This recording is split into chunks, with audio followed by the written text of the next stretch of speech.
Hey everyone, this is Simran and welcome to IGNOU e Pathshala. कैसे हैं आप सब? उम्मीद करती हूँ बहुत अच्छे होंगे और अपने घर में सेफ होंगे। जैसा कि आपको पता है कि हम IBO 1 का second unit theories of international trade को डिस्कस कर रहे थे।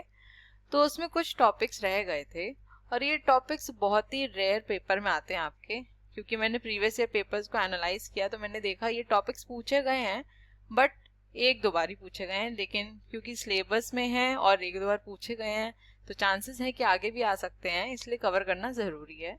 तो आज हम इनके बारे में डिस्कशन करेंगे। लेकिन इस वीडियो को स्टार्ट करने से पहले अगर आप मेरे चैनल पे न्यू हैं और आपने पिछली वीडियोस को नहीं देखा है तो प्लीज़ उनको ज़रूर देखिएगा और मेरे चैनल को लाइक, शेयर और सब्सक्राइब करना मत भूलिएगा।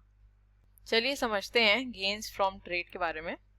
Gains from international trade refers to that advantages which different countries participating in international trade enjoy as a result of specialization and division of labor. The gains from trade are the benefits from trading rather than producing, that is, the benefits that accrue to each country to a transaction over and above the benefits each would have derived from producing the goods or services themselves. देखिए, gains from trade का क्या मतलब है? नाम से समझ में आ रहा है, ट्रेड से फायदा होना। ठीक, अब कोई कंट्री अगर खुद को बहुत ज्यादा सेल्फ सफिशिएंट समझती है या ट्रेड नहीं करती है तो वो क्या करेगी? अपनी कंट्री में ही हर चीज का प्रोडक्शन करेगी। तो हो सकता है कुछ चीजें बहुत महंगी बने, कुछ चीजें बहुत सस्ती बने। तो गेन्स फ्रॉम ट्रेड में बेसिकली ये बात कही गई है कि आप हर चीज का प्रोडक्शन करने से अच्छा सिर्फ उन चीज का प्रोडक्शन करिए जिसमें आपका स्पेशलाइजेशन है, और दूसरी उन प्रोडक्ट्स का आप ट्रेड कर लीजिए जिसमें आप सफिशिएंट नहीं हैं, जिसमें आप एफिशिएंट नहीं हैं। ठीक है, तो इसमें यही कहा गया है कि the benefits that accrue to each country to a transaction over and above the benefits each would have derived from producing the goods और सर्विसेज देम। हो सकता है कि आप अपनी कंट्री में किसी एक प्रोडक्ट का प्रोडक्शन कर रहे हैं जिसमें आपको बेनिफिट इतना नहीं हो रहा है, ठीक है, लेकिन अगर आप उन्हीं प्रोडक्ट्स का ट्रेड करेंगे तो हो सकता है डोमेस्टिक मार्केट से ज्यादा आपको बेनिफिट उस इंटरनेशनल मार्केट में हो, और यही मोटिव होता है गेन्स फ्रॉम ट्रेड का, और यही कहना चाह रहा है गेन्स फ्रॉम ट्रेड थ्योरी। ठीक है, चलिए एक एग्जांपल से समझते हैं इसको तो और ज्यादा क्लियर हो जाएगा आपको। सी, ये हमने लिया है प्रोडक्शन पॉसिबिलिटी कर्व दो कंट्रीज का, country A and country B का। ठीक है, और ये है पर आर लेबर दोनों तरफ। इधर क्या हमने लिया यूनिट शर्ट्स और इधर पैंट्स का।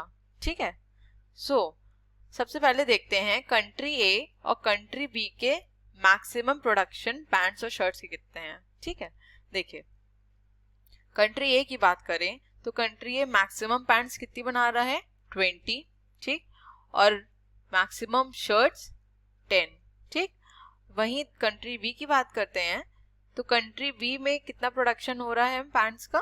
30, और यहाँ पे कंट्री बी में मैक्सिमम कितना हो रहा है शर्ट्स का? 40, थोड़ा ज्यादा, इसलिए हमने यहाँ पे 45 कंसिडर किया है। ठीक है, आई होप इतनी पिक्चर तो आपको क्लियर हो गई होगी। अब नेक्स्ट इसमें हम बात करेंगे अपॉर्चुनिटी कॉस्ट की। ठीक है, तो अपॉर्चुनिटी कॉस्ट क्या होती है? Next best alternative.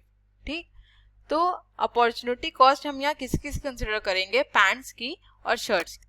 देखिए, अब कंट्री ए की बात करें तो मैक्सिमम पैंट्स कितनी बना रहा है कंट्री ए? 20। ठीक है, अब यहाँ पे देखते हैं, ये है मैक्सिमम पैंट्स और ये बना रहा है यहाँ पे मैक्सिमम शर्ट्स। ठीक, तो अगर हम कंसिडर करते हैं कि कंट्री ए अपनी फुल एफिशिएंसी से सिर्फ पैंट्स बनाता है तो पैंट्स कितनी बना रहा है? 20 पैंट्स बना रहा है। ठीक है, और अगर फुल एफिशिएंसी से सिर्फ शर्ट्स बनाता तो वो क्या बनाता? सिर्फ 10 शर्ट्स बनाता। ठीक है, आई होप ये समझ में आया होगा। तो अगर हम इन दोनों वैल्यू को एक दूसरे के इक्वल रखते हैं तो यहाँ पे वैल्यू क्या आ जाएगी? 10 डिवाइड बाई 20 जो कि है हाफ शर्ट्स। ठीक, तो हाफ शर्ट्स को हम 0.5 शर्ट्स लिख सकते हैं। इसी तरीके से हम अपॉर्चुनिटी कॉस्ट शर्ट्स की भी निकालते हैं। वो कैसे निकलेगी? देखिए 20p इक्वल्स टू 10s है। ठीक है, हमें शर्ट्स की निकालनी है तो हम क्या करेंगे?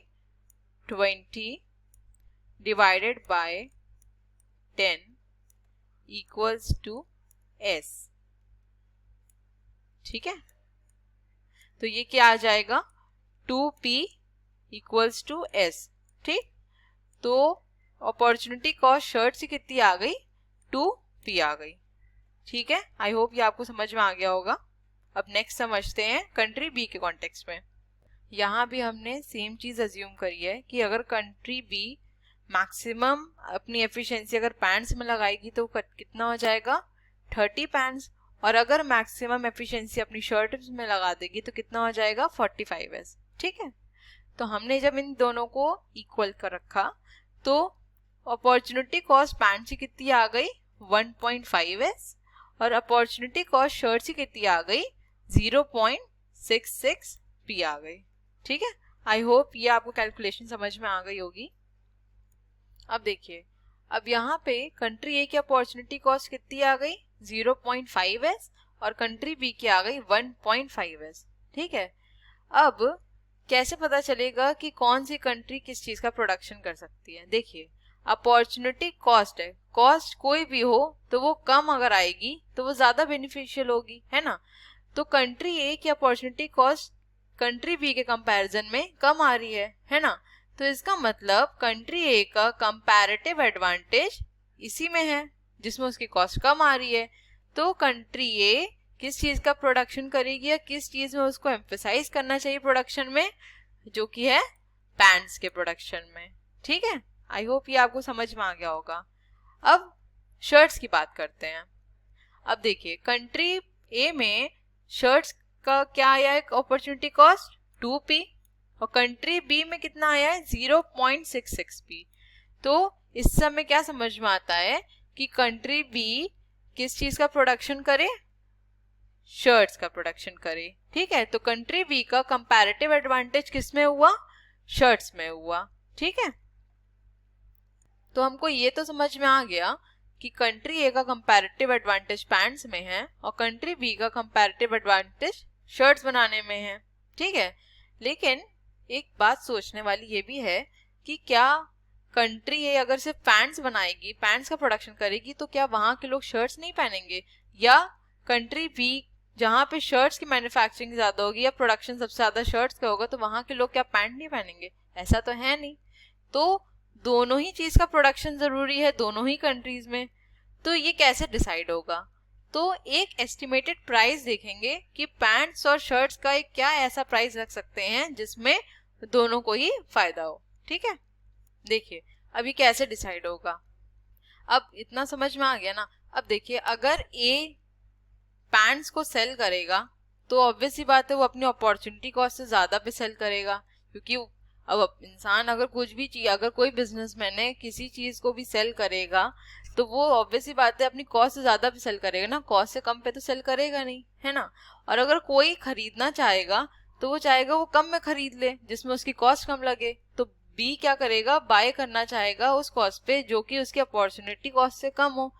तो जो भी प्राइस होगा वो 0.5s के 1.5s के बीच में ही होगा। तो हम एक प्राइस कंसिडर करते हैं जो कि है 1, क्योंकि 1 तो दोनों के बीच में ही आ रहा है प्राइस। तो अब हम कंसिडर करते हैं कि कंट्री ए 15 पैंट सेल कर देता है और कंट्री बी 15 शर्ट्स। तो अगर कंट्री ए 15 पैंट्स को सेल कर देता है तो इसका ग्राफ कुछ यहाँ आ जाएगा, है ना। और कंट्री बी अगर 15 शर्ट्स दे देता है तो इसका ग्राफ कहीं यहाँ आ जाएगा 15, है ना। तो अगर हम इन दोनों पॉइंट्स को मीट करें, देखिए अगर हम इन दोनों पॉइंट्स को मिलाएं तो ये क्या दिखा रहा है हमको कि देखिए ये कंट्री ए का क्या था, पीपीसी कर्व था, है ना, प्रोडक्शन पॉसिबिलिटी कर्व था। और कंट्री ने जो गेन कमाया वो कहाँ कमाया, अपने प्रोडक्शन पॉसिबिलिटी कर्व के बाहर।